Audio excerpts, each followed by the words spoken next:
what are the people who died? What would they be thinking? They think this makes sense for us to be in this kind of thing where you ride down the street and someone has a sign saying F so and so, or I mean, it's not who we are.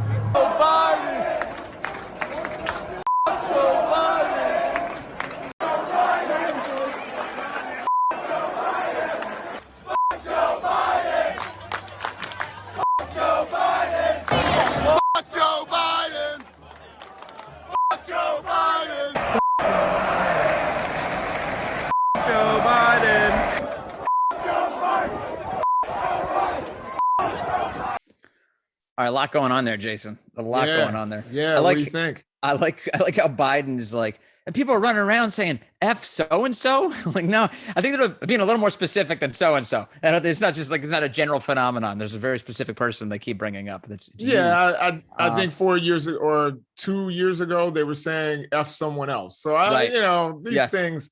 I don't think that honestly this is probably the dumbest clip that we have because it just shows the partisanship and how much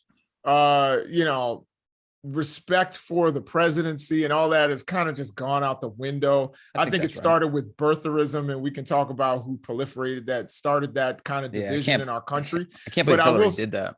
Yeah, right. Sure. It did start with Hillary. It was not Hillary. That's a lie. No. Hillary. She did. Let me fact check. No. Let me fact check it for you. It was not Hillary herself. It was supporters of Hillary Clinton who began the birther theory.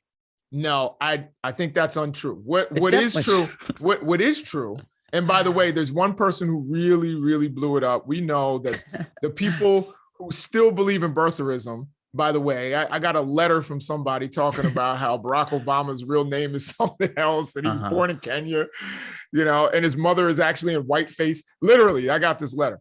I don't know what the point. Why would you stick with this theory? Because like he's not president anymore. Like so the whole point is to like disqualify him.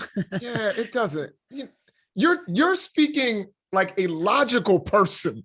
You know what I mean? And again, the theory is wrong and makes no sense. But whatever.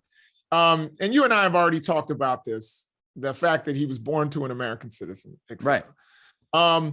But at any rate, I think all this shows the fact that Joe Biden is getting cursed at an Alabama game. Like I'm supposed to be like horrified or think that that's somehow representative of something. You know what I mean? Like just like when Donald Trump got booed at a Nats game in DC, like I'm supposed to be like, man, all of America hates Donald Trump. That's right. Yeah, this is just nonsense to me. This is what people do. And I think we've gotten to a moment where we, everybody wants to make some sort of, political statement. But I will say this, and you and I kind of talked about this. I love the really New York guys, your paisans probably who are like, you're a mutt for what you're doing in Afghanistan. Yeah. My favorite part of that clip was the way they say boo. Like, normally in a crowd, it's like boo, boo. Yeah. And it's like boo, boo, boo. Boo. They're just hitting them with boos. So it's like just pow, pow, pow. And something, look, on that front, the reason that all came up, that was when Biden was in New York for the 9/11 commemorations. And you saw him surveying storm damage in the wake of everything that happened in Afghanistan. And people in New Jersey, that's where that was, saying that, like Biden's going to keep leaving people behind.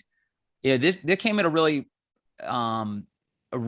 critical time for the White House. The White House is trying to change the message on where people's focus was, because the Afghanistan debacle is what they've been trying to get out of. They're still trying to do it this week. The State Department is trying to limit the number of questions on Afghanistan. They're trying to pivot out to other things. And we still have around 100 Americans, at least, that we know of, who are trying to get out of the country, who are being held hostage in the country by the Taliban.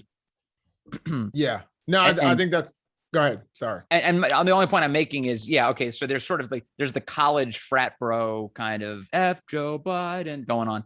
But at the same time, there's also some of those clips shouldn't be confused with sort of like the frivolous sort of like, college boy sentiment. There's like people who are absolutely, who are legitimately upset about the state of affairs in Afghanistan and what went down there, and are conveying it to the president.